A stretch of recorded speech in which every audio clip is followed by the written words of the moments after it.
everyone, and welcome back to another episode of the Max AC channel. For this month's theme, I thought it would be fun to take our fourth journey around the world to try to make some more new and exciting recipes. So for this month of April, we will be celebrating Adventurous April for our fourth time, where we'll be making 4 more dishes representing different cuisines from around the world. For our last stop, we will be traveling to Korea to make some tteokbokki. For this recipe, you will need 1 pound of cylinder-shaped rice cakes.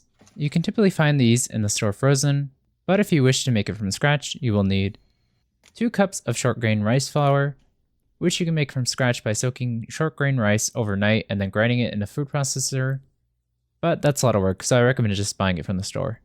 You will also need a half teaspoon of salt, a cup or so of hot water, and 1 teaspoon of sesame oil.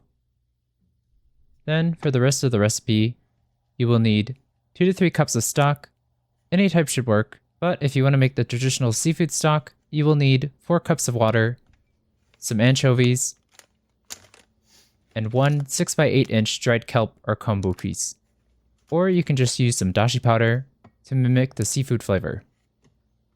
Then you will also need a 1/3 cup of tteokbokki sauce, which you can find pre-made, but if you want to make your own, you will need a 1/3 cup of gochujang, 1 to 2 cloves of garlic, 1 tablespoon of gochugaru or other chili pepper powder or flakes, and 1 tablespoon of sugar. You will also need 3 green onions, 2 to 3 hard-boiled eggs, and a ½ pound or so of fish cakes for some optional protein. Then for some optional garnish, you will also need some sesame seeds, sesame oil, and or some more green onions. This should be good enough for about 4 servings, so adjust as needed. First, if you're planning on making your rice cakes from scratch, heat up your 1 cup of water in a water heater or over the stove, and then combine this with the 2 cups of rice flour and salt in a microwave-safe bowl. Then, once everything's mixed together, cover this with some plastic wrap, leaving a small gap to let the steam release, and then microwave this for 2 minutes. Next, remove it from the microwave and give the dough a mix. If it's a little too crumbly, you can add some more water at this time as well. Then, recover it with a plastic wrap and microwave it for another 2 minutes. Next, on a cutting board, pour your sesame oil and then put the hot rice cake dough on the oil. Then, pound and knead the dough with a pestle or wooden spoon for about 5 minutes until it becomes smooth and elastic. Be careful when kneading this dough, as the dough will still be pretty hot, but it's important to knead this while it's hot, so just take it slow. This step is really important to make your rice cakes nice and chewy, so make sure to knead your dough well. Once your dough is fully kneaded to your liking, you can divide the dough into pieces however you wish, but I recommend dividing it into 1/2 inch diameter, 2 to 4 inch long pieces for the perfect bite-sized rice cake. When you're ready to cook your rice cakes, first, if you're using store-bought rice cakes, I recommend soaking them in some water for 10 minutes or so, since it helps rehydrate them, which makes them more bouncy and chewy. Next, we'll prepare the stock. So if you're using dashi powder, mix this with some water to make 2 cups, or if you wish to create your stock from scratch, add in the 4 cups of water, dried anchovies, and dried kelp to a wide pot or pan. Then boil this for 15 to 30 minutes over medium-high heat. While you wait for this, in a separate bowl, combine the gochujang, minced garlic cloves, gochugaru or hot pepper flakes, and sugar. And if you need to, you should boil your eggs at this time as well. When your stock is ready, remove the anchovies and kelp from the pot, and then add in the prepared tteokbokki sauce, and give this a stir to help it fully dissolve. Bring this to a boil and then add in the rice cakes and fish cakes if using, and then boil this for 3 to 5 minutes until the rice cakes are fully cooked and the fish cakes are warmed through. Then, if you wish to thicken the sauce, simmer this over low heat for a further 2 to 4 minutes. During this time, slice up your green onion into large pieces. Then, once the sauce is to your liking, add in some sesame oil, sesame seeds, and chopped green onion, and stir this so that everything gets coated in the sauce. Serve this alongside your hard-boiled eggs, garnishing with extra sesame oil, sesame seeds, and green onion if desired. And with that, your tteokbokki is ready to eat.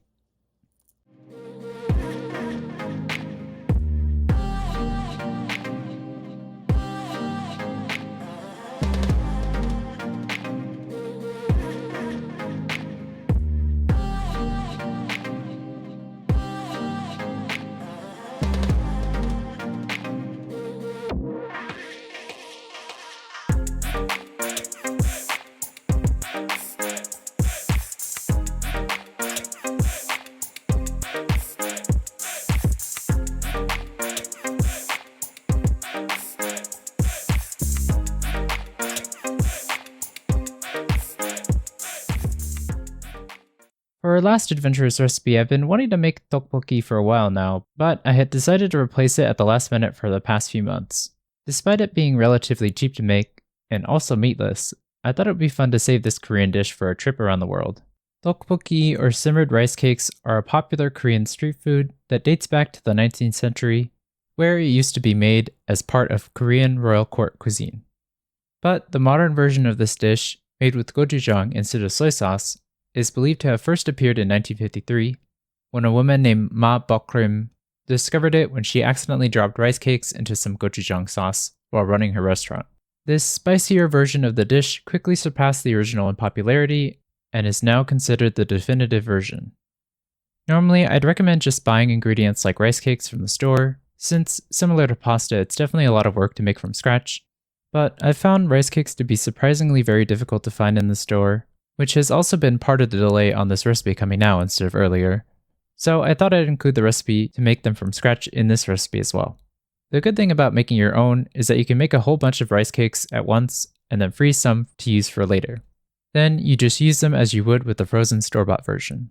For any cooked leftovers, tteokbokki can be refrigerated for a day or two, but like pasta, it's of course best when cooked fresh.